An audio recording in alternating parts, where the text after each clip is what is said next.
Very good evening everyone. मैं दादा के बैक फ्लावर वेबिनार की जो सीरीज है, हमें उसमें लाइव सीरीज में आप सभी का बहुत बहुत स्वागत करती हूँ। डॉक्टर विपिन कक्कड़ हमारे दादू के साथ, डॉक्टर रितु सिंघवी के साथ हम ऑलमोस्ट स्टार ऑफ बेथलेहेम तक पहुंच चुके हैं। इतना लंबा सफर हमने ऑलरेडी तय कर लिया है।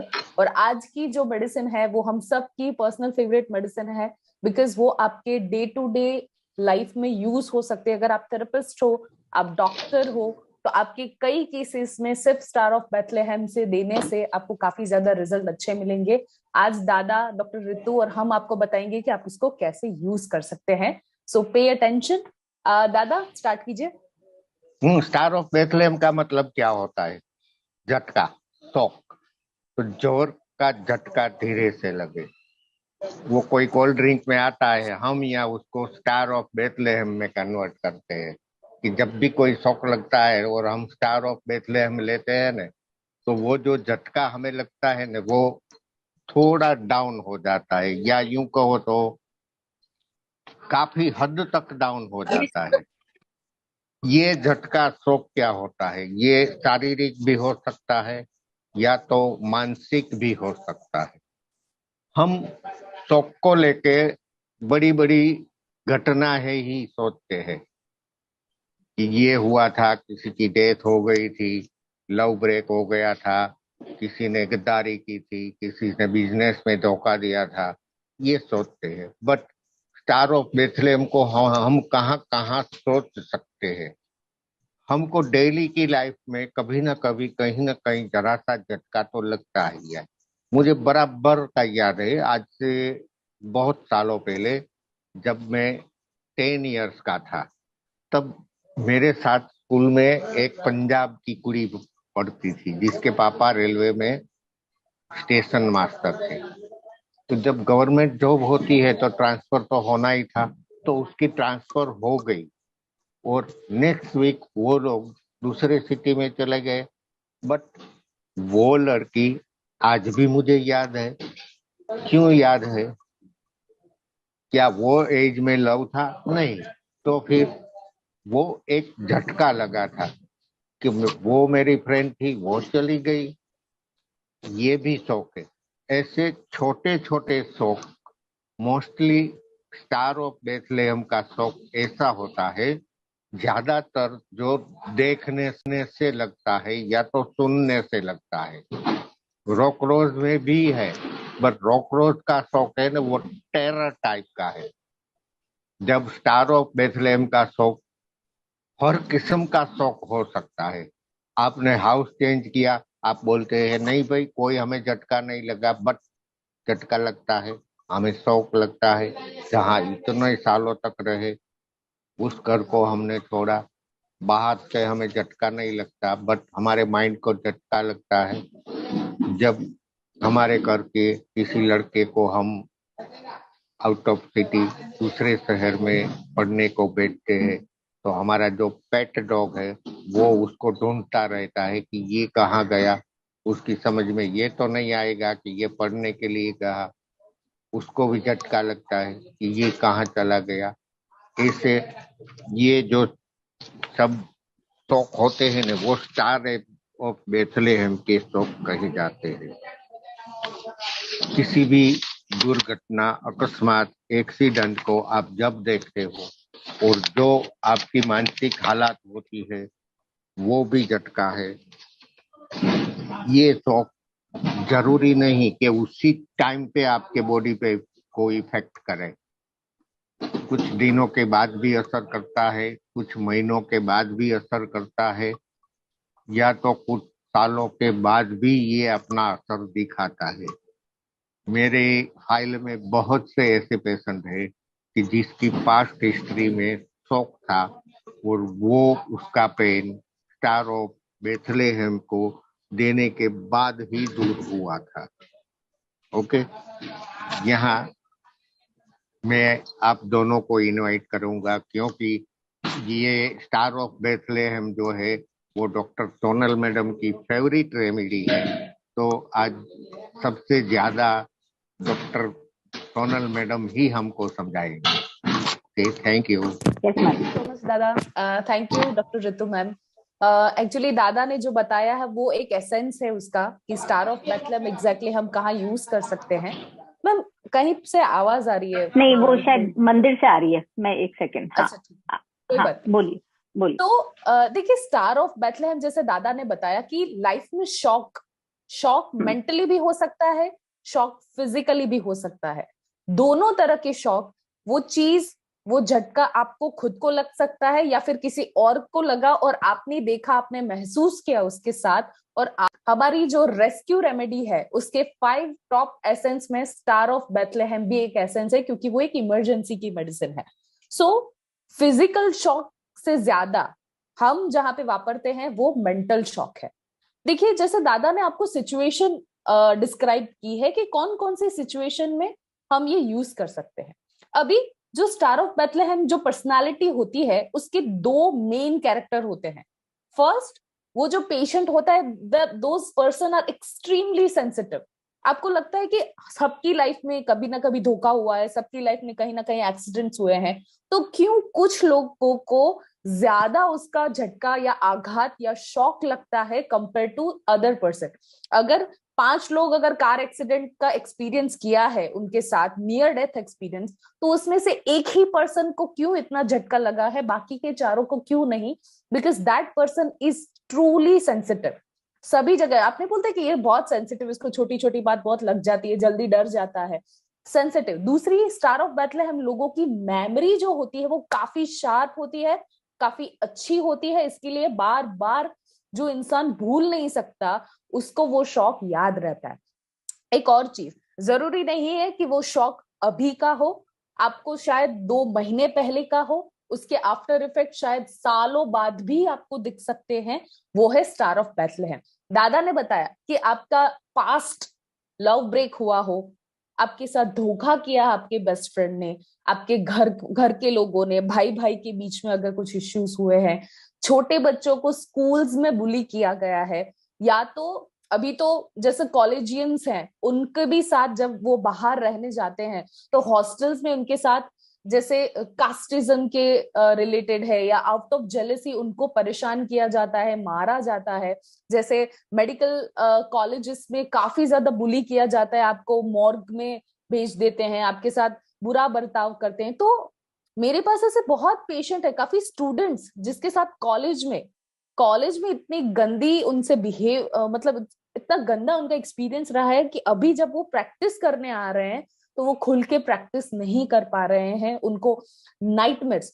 तो 2 जगह पे मैंने सबसे ज्यादा successfully star of Bethlehem use किया है, वो है नाइटमेयर्स। हमको लगता है कि भाई ड्रीम सबको आते हैं, उसको ट्रीट करने की जरूरत नहीं है, डेफिनेटली उसको ट्रीट करने की जरूरत नहीं है, लेकिन जब वो ड्रीम्स नाइटमेयर्स में बदल जाए, आपकी ना, बहुत लोग नींद में जोर जोर से चिल्लाते हैं, या फिर अगर उसके बाजू में उनके स्पाउस रहते हैं तो इंजर्ड कर देते हैं। कभी कभी आंख खुली रख के कॉन्शियसली भी वो उठ जाते हैं पर मेंटली वो वहां पे रहते हैं, नाइटमेयर्स। दूसरे, पैनिक अटैक्स।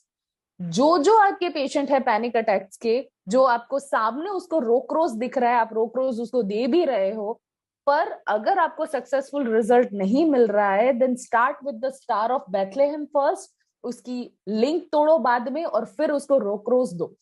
एक केस मेरे पास 2-3 केस है, लेकिन मैं अपना पर्सनल फेवरेट केस आपसे डिस्कस करूंगी, अगर बाद में टाइम रहा तो मैं डेफिनेटली आपको बताऊंगी कि मेरा एक पेशेंट था, he was 42 years old, middle aged man था, उनको ब्लड प्रेशर था।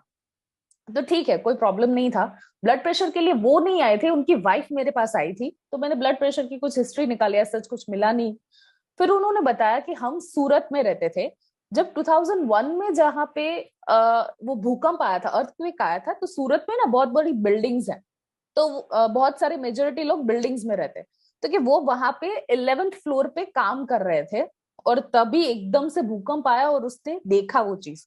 तभी तो उसको प्रॉब्लम नहीं हुई, पर वो भूकंप के 4-5 महीने के बाद उसको घबराहट शुरू हो गई, उसको हार्ट बीट्स बढ़ गई। फिर उन्होंने डॉक्टर को दिखाया तो बॉर्डर लाइन ब्लड प्रेशर आया, तो उन्होंने ब्लड प्रेशर की ट्रीटमेंट चालू की, फिर भी कुछ फर्क नहीं पड़ा। फिर वो साइकेट्रिक के पास गए, उन्होंने एंटी साइकोटिक मेडिसिन शुरू की।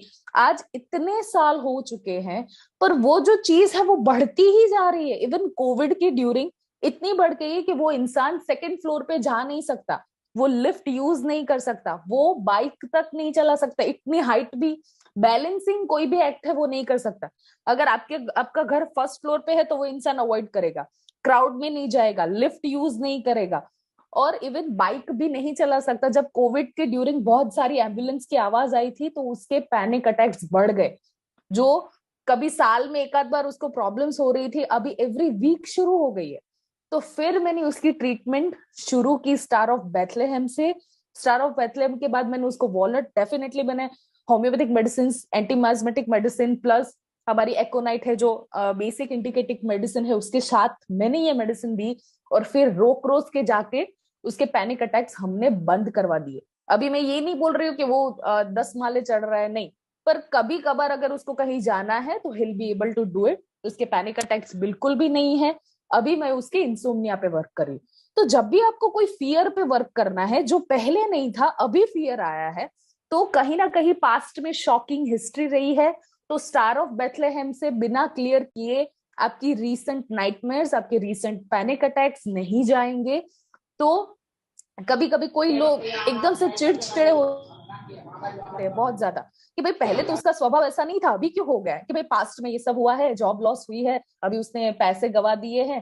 तो वो जो शॉक, इनर ग्रीफ लोग अलग अलग तरह से एक्सप्रेस करते हैं। आप स्टार ऑफ बेथलेहेम, जब भी आपको कोई लगे कि कुछ अटक रहा है, कुछ ठीक नहीं हो रहा है, उसको स्टार ऑफ बेथलेहेम दे के देखिए, तो डेफिनेटली वो चीज आगे आ जाएगी। तो ऐसे बहुत सारे एक्सपीरियंसेस हैं, बहुत सारी सिचुएशंस हैं जिसमें स्टार ऑफ बेथलेहेम एक ऐसी मेडिसिन है जिसने वंडरफुली वर्क किया है।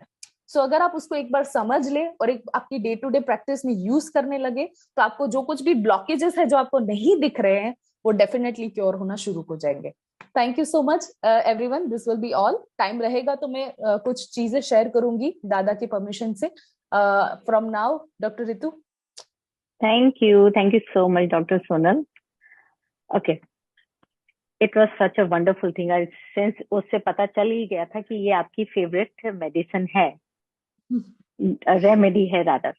Okay, so again we will start by nicknaming the remedy, since nicknaming is my favorite thing to do to remember it. शुरुआत में मैंने किया इसीलिए था कि मेरे को याद रहे। 38 रेमेडीज मुझे लगता था कि मैं कैसे याद रखूंगी, और ये जब दादा एग्जाम लेंगे तो कैसे बताऊंगी। So every time I used to say कि यार सूदिंग होती है, कामिंग इफेक्ट आता है माइंड पे, so I named it SOS, save our soul होता है, but this is soother of sorrow, right? Sorrow को soothe करे। So the most important thing to understand, और या कह सकते हैं put into practice, or even remember that if sob, I call it sob, और इतना लंबा बोलो, Star of Bethlehem is administered when it is administered at the right moment, when an individual is experiencing any grief, any distress, at the moment when it is experiencing, अगर उसको दे दिया तो it facilitates in removing that deadening impact. जो negative सॉब का deadening impact होता है वो इंसान पर को नहीं लगेगा अगर इमीडिएट इफेक्ट में अगर आप समझ जाए तो। कई बार दादा बोलते हैं कुछ भी होता है सबसे पहले रेस्क्यू रेमेडी दे दो। रेस्क्यू रेमेडी के अंदर सॉब है, बट पर्टिकुलरली इसको समझने के लिए यही है कि अगर उसको उसी वक्त दे दिया जाए तो वो डेडनिंग इम्पैक्ट जो होता है वो हम रोक सकते हैं। Otherwise with years it become chronic. Years के साथ ही वो चीज क्रॉनिक में बदलती है। Otherwise if you give it on the right moment, it can have a very good impact in bringing a person out of the shock. But इसके साथ एक चीज और याद रखने की है, क्योंकि कई बार इसमें मेंटल कंडीशंस भी इंक्लूडेड होते हैं। So you can't replace it with any medical therapy. अगर आप ये सोचो कि नहीं मैं मेडिकल थेरेपी के अगेंस्ट इसको दे दूं, no, it will not work. It only works when it definitely facilitates in curing और इन द रिकवरी प्रोसेस। हमको समझना पड़ेगा, अगर हमने उसको उसी वक्त दे दिया है डेडनिंग इम्पैक्ट से पहले, इट डेफिनेटली क्योर्स। बट अगर सिचुएशन क्रॉनिक आ गई है, जैसे मैम ने कहा कि हमें होम्योपैथी या जो एलोपैथी वाला होते हैं, विच आई एंटायरली डिसएग्री कि एलोपैथी वाली हमको कोई भी स्टेरॉइड्स या इनकी जो एंटी डिप्रेसेंट होती है वो देनी चाहिए। Instead I would always say go for homeopathy along with sob and rescue. But इसको हम मेडिकल थेरेपी से कन्वर्ट नहीं कर पाएंगे अनलेस अगर ये क्रॉनिक नहीं है तो, क्रॉनिक नहीं है तो ऑफ कोर्स सॉब वर्क्स वंडरफुली वेल। और circumstances can be anything, it can be the birth और द चाइल्ड बर्थ, क्योंकि अगर चाइल्ड बर्थ है तो माँ को भी शॉक लगता है, इट्स अ नेचुरल शॉक, और बच्चे को भी शॉक लगता है, it's a natural shock, right? He is forced out of the body. So it can be a child birth, it can be any accident in your life, any sort of accident. It can be a demise of your like closed ones, or it can be job का loss हो गया हो, like Covid time पे बहुत लोगों के job हट गए, so again it is a shock. और it can be a shock of divorce also, या डिवोर्स के टाइम पे जो मारा पीटी भी होती है। So any kind of shock, why? Because आदमी का mind is shut off, and the conscious mind, जो अगर माइंड कट ऑफ हो गया है, माइंड अगर शट ऑफ हो गया है या कट ऑफ हो गया है, तो क्या होता है, वो जो कॉन्शियस माइंड होता है, conscious mind is unable to accept that grief. तो फिर वो क्या होगा, वो person he will he will freeze, he will go numb, बोलते मेरे हाथों में जान नहीं है, I can't feel anything, that kind of a numbness. So but beside feeling numb, sometimes they also demonstrate that float condition. Now I will explain you what is the float condition, but why the float condition over things that cannot be administered or they cannot be in the lighter weight. हम उसको lighter weight में नहीं ले सकते, but it is a float condition. And what is the float condition? That a person will start demonstrating cheerfulness so that उसके जो आसपास के नियर एंड डियर वन है, they don't feel grief of the same thing which he is feeling internally. वो दिखा तो रहा है कि मैं चीयरफुल हूँ, but internally he is grieved a lot, and that is a float condition. He is behaving in a floating manner, he is showing his cheerfulness, ताकि उसके घर वालों को, उसकी बीवी को, उसके बच्चों को, उसके माँ बाप को, किसी को वो ग्रीफ नहीं महसूस हो जो उसको वो ग्रीफ महसूस हो रहा है। इंटरनली उसको बहुत ग्रीफ है, externally he showing that cheerfulness. तो कई बार क्या होता है, वो पता नहीं चलता, that's so, and he start feeling numbness in lot of senses. बहुत सारे सेंसरी ऑर्गन्स होते हैं जहां पे पर्सन नमनेस फील करने लग जाएगा। द पेशेंट कम्स, कई बार आता है, मेरे को यहाँ पे महसूस नहीं होता, मेरे को नमनेस फील लगती है। So going to history we will understand कि हाँ, कहीं ना कहीं कोई ना कोई उसकी जिंदगी में कहीं ना कहीं उसको शॉक लगा है। और अगर द सफरर और द इंडिविजुअल जो होता है, सफरिंग, जो पर्सन सफर कर रहा है, individual he succumbs to any vulnerability. Vulnerability situations भी वो होती हैं जो डिप्रेशन में ले जाती हैं इंसान को। तो वो इंसान धीरे धीरे अलूफ होने लगता है, he gets into depression and he cuts off from the world. In a sense he doesn't like to discuss his experience or share his experience with anyone, क्योंकि उसको वो वापस याद नहीं करना, he doesn't want any assistance, or he will become bitter with life. If he will become bitter towards his fate, कि मेरी तो जिंदगी में यही लिखा हुआ है, ये bitterness, और he becomes vulnerable, he gets into aloof condition। और कई बार हम सोचते हैं कि ये इंसान ऐसा क्यों है, but we need to understand कि कहीं ना कहीं वो शॉक लगा है, and this is the first instance of a mental condition, जो हम बोलते हैं कि ये इंसान है ना थोड़ा पागल हो गया है, इसको कुछ मेंटल प्रॉब्लम है। कभी तो अलूफ रहता है, डिप्रेसिव रहता है, कुछ भी नहीं है इसकी लाइफ में भी, but we need to understand it can go as back to as the childhood और इवन द चाइल्ड बर्थ। जरूरी नहीं है चाइल्ड बर्थ बहुत अच्छा रहा हो किसी औरत का, या उसके चाइल्डहुड में किसी भी आदमी या औरत के चाइल्डहुड में कहीं भी कोई ऐसी दिक्कत आई हो, तो वो क्रॉनिक कंडीशन है जिसकी वजह से वो मेंटल कंडीशन अब हमें दिख रही है, right? So at such times वो numbness is it's just a part, but numbness के साथ साथ कभी कभी फ्लोट कंडीशन, कभी कभी मेंटल कंडीशन हमें देखने को मिलती है, but then again it is a chronic condition. So the first step यही होता है मेंटल कंडीशन का कि the person is getting into all these things, and then we start understanding that he is or they are moving away from the pleasures and treasures of life. They don't want to enjoy life because वो कहते मेरी तो जिंदगी में, मेरे तो किस्मत में ही यही लिखा हुआ है। Here SOP is very good in treating adjustment disorder. So this is a disorder of adjustment. So जो SOP होती है, it is the wonderful remedy especially for the adjustment disorders. And we can also understand in pets, especially when the pets are mistreated, they undergo this kind of a shock. और जब घर का the pet is very comfortable and very close to the any person of the family, अगर उसका demise आज हो जाए, या घर की बेटी की शादी हो जाए जिससे पेट बहुत क्लोज है. These are little examples you need to understand, especially for the pets, because they do not speak. So they also undergo shock just like us. फर्क इतना है, हम बोल लेते हैं, हम दिखा देते हैं, हमारी बिटरनेस होती है, हम चिढ़ जाते हैं. Nothing to do with this. With कई बार 2-2 दिन तक वो पेट खाना नहीं खाते, तो भी नहीं क्या हुआ है उनके साथ. तो with the help of sob essence, तो जो नेगेटिव सॉब होता है, that individual start expressing and sharing their examples, and sharing their views कि मेरे को ये grief क्यों हुआ है.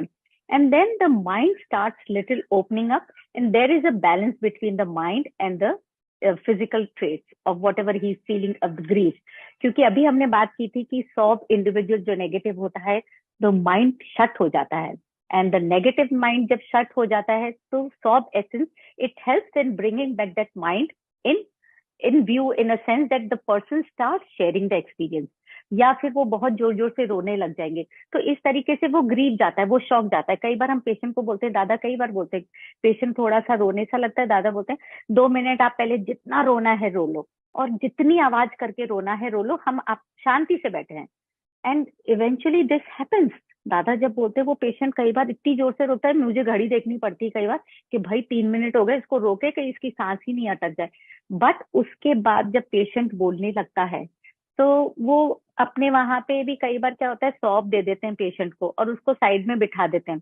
इनका क्लिनिक वहां पे मंदिर की तरह साइड में बिठा देते हैं, और थोड़ी देर में देखते हैं वो तो रोए जा रहा है, उसको साइड में बिठा के रखते हैं. फिर उसके बाद वो पेशेंट आता है और वो सब कुछ उनको उगल देता है उसी वक्त. So, SOB works actually very wonderfully, and it aids in the recovery of how in balancing the mind by bringing mental calmness. So, SOB जैसे बोला मैडम ने, yes, it is a wonderful remedy because in everyday life हमारी कहीं ना कहीं life में कोई shock आता है. It can be a present shock, it can be a past shock. For example, it just happened with me. मैं बाहर से कहीं से आ रही थी. I just parked my Jeep. And instead of taking a roundabout towards my home, मैं थोड़ा सा उल्टी तरफ से ही, मुझे दूसरी पास में कार पड़ी थी तो मुझे उस कार को देखना था. जस्ट 2 सेकंड्स का फर्क था, मैं हटी और कार के ऊपर से इतना बड़ा पत्थर आके गिरा, उसकी विंडशील्ड टूट गई. तो for a second I was actually shock कि अगर ये पत्थर मुझ पे गिर जाता तो. So it can be any shock. जरूरी नहीं है कि किसी की डेथ होए या कोई फेल होए. It can be little shock, it can be a big shock. So I guess this is all from my side. And दादा को अनम्यूट करती हूँ. यस दादा, दादा अनम्यूट कीजिए अपने आप को. Thank you. हाँ, थैंक यू मैडम. आप दोनों जिस तरह से समझाते हो ना, आप और सोनल मैडम, बस सुनता ही रहता हूँ. हाँ, बहुत फिर अच्छी हमें तरह पता से, है, बाद में आप बहुत बताते ये अच्छी आपने तरह गलत से, बोला. बहुत अच्छी तरह से, बहुत अच्छी तरह से समझाते हो. मैं ही नहीं, आपने देखो सब ग्रुप मेंबर भी बोलते हैं कि बहुत अच्छी तरह से समझाते हैं. काबिल-ए-ताज है, अच्छा लगता है सबको, मुझे भी. ओके, क्या कह रहे थे आप? मैं ये कह रही थी, हम क्वेश्चंस ले ले या आप कुछ बोल रहे हैं? नहीं, बोलने को तो कुछ नहीं रहा. पर मुझे एक बात बतानी है कि जैसे मैडम ने, डॉक्टर रितु मैम ने एक पॉइंट रखा, मुझे मेरे माइंड से भी स्किप हो गया, कि हमारी जो सबकॉन्शियस मेमोरी है या फिर अनकॉन्शियस माइंड है, जैसे दादा ने बोला कि उसका इफेक्ट, जैसे आप कभी कोई शॉक से गुजर रहे हैं, फॉर एग्जाम्पल किसी नियर वन की डेथ से गुजर रहे हैं, ठीक है, तो अभी के लिए भी हम दे सकते हैं मेडिसिन. पर अगर 5, 6, 7, 8 साल के बाद भी अचानक बीच में कुछ नहीं है रहा, बीच में पीरियड काफी अच्छा था, लेकिन 8 साल के बाद आपको ब्लड प्रेशर आ रहा है या डायबिटीज आ रही है, आप कांस्टेंट ड्रीम्स आ रहे हैं, तो फिर आपको ये लगा कि वो तो 7 साल पहले की बात है, मुझे अभी क्यों आ रहे हैं. तो there is a theory called theory of repression. जैसे सप्रेशन होता है हमारे अनकॉन्शियस माइंड में, हमने देख लिया, वो स्टोर हो गया, तो वो मेमोरी बाहर भी निकालेगा. वो कैसे निकालेगा? ड्रीम्स के फॉर्म में निकालेगा, कोई डिसीज के फॉर्म में निकालेगा, तो थियरी ऑफ जैसे सप्रेशन होता है वैसे रिप्रेशन, आपका ब्रेन है बाहर फेंकने की कोशिश करेगा, और वो जब बाहर फेंकने की कोशिश करेगा तब आपको ड्रीम्स आएंगे, तब आपको पैनिक अटैक्स आएंगे, तब आपका ब्लड प्रेशर बढ़ेगा, तब आपका मूड स्विंग्स होगा, सैडनेस होगी। तो स्टार ऑफ बेथलेहेम जो दादा ने बोला कि पास्ट शोक का इफेक्ट, आफ्टर इफेक्ट अगर सालों बाद आपको दिख रहा है, आपको कुछ लिंक मिल, वो लिंक होना चाहिए, वो आपके केस टेकिंग से पता चलेगा। हाँ, तो उसके स्टार ऑफ बेथलेहेम वो जो थियरी ऑफ रिप्रेशन है उसमें अच्छे से काम करता है। और मैडम ने जैसे बोला कि अनकॉन्शियस सबकॉन्शियस माइंड में जो इन्फॉर्मेशन चली जाती है और बाहर निकलती है, उसके लिए स्टार ऑफ बेथलेहेम काफी अच्छा वर्क एंड इनफैक्ट आपने बिल्कुल सही चीज बोली, क्योंकि कई बार होम्योपैथी में और इसमें ये होता है, और कि है ना, एकदम से अगर परफेक्ट दवाई लग जाती है तो कई बार कैसा होता है कि वो शरीर से बाहर निकलने के चक्कर में कई बार हमको, कई पेशेंट्स बोलते हैं कि मेरे स्किन पे दाने दाने हो गए, या ये कुछ हो गया, या तेज बुखार हो गया। That means it is trying to come out of the body. So we need to understand कि ये गलत नहीं है, ये तो बहुत अच्छी चीज है कि आपका इस तरीके से निकल रहा है। जरूरी नहीं सबका इस तरीके से निकले, but yes, for the present shock और for the past shock it works wonderfully well. Ma'am question लीजिए। मिस्टर अनिल बिंदल बोल रहे हैं, how many times per day sop should be taken? Ma'am उनका मैंने आंसर कर दिया है, आप नेक्स्ट क्वेश्चन दे लीजिए। Great great. वंदना हिंदुजा पूछ रही हैं, if your near and dear one goes away from you and you cannot take that grief, can we give sop? नहीं, उसके लिए सॉप नहीं, अवे मतलब if he is dead then सॉप, but if he is just present, मतलब है, जिंदा है और कहीं बाहर गए हैं और आपको ग्रीफ है, then there is a red chestnut for medicine. you keep worrying about them, तो आपको क्लियर लिखना पड़ेगा वंदना जी कि one goes away where। हाँ, where exactly, where। Vinita second भी मथुरानी उनका ही, अच्छा सॉरी, नहीं विनीता जी हैं शायद। हाँ, विनीता जी बोल रही हैं, I am confuse about the chronic condition, birth trauma can be traced to a long time, but SOP works better before the deadening effect comes in.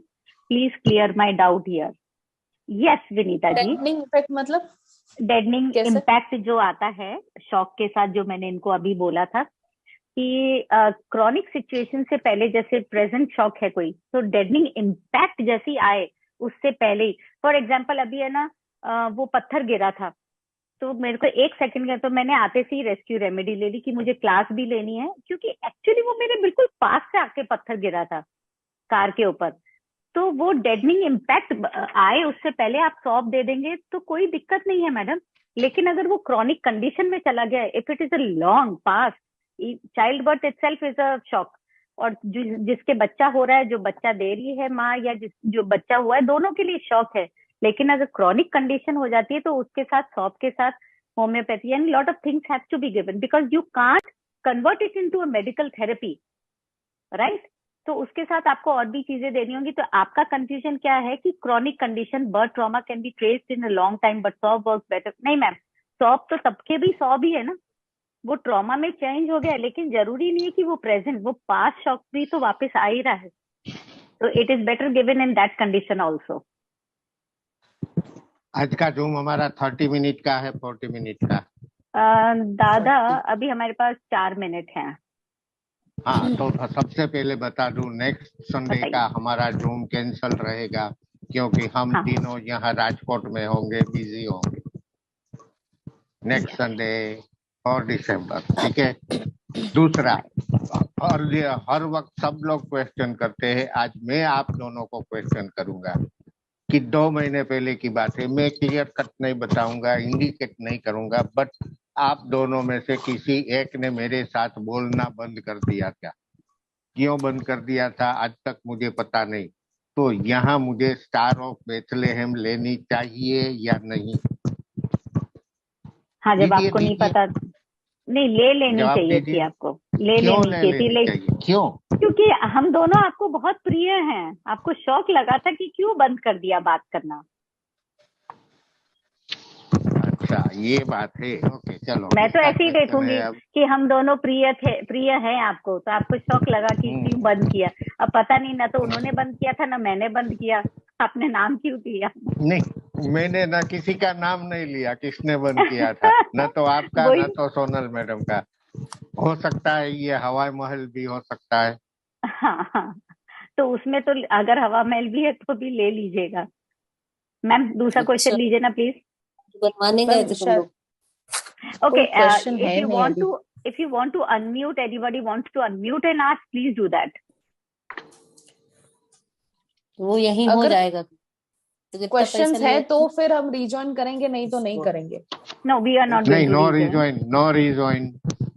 ठीक है, तो मुझे लगता है लोगों को ज्यादा एसओबी में मजा नहीं आया, क्या नहीं पता नहीं, क्वेश्चंस नहीं है। No problem ma'am, let's end this session. Excuse me ma'am. वो अभी हाँ बोलिए।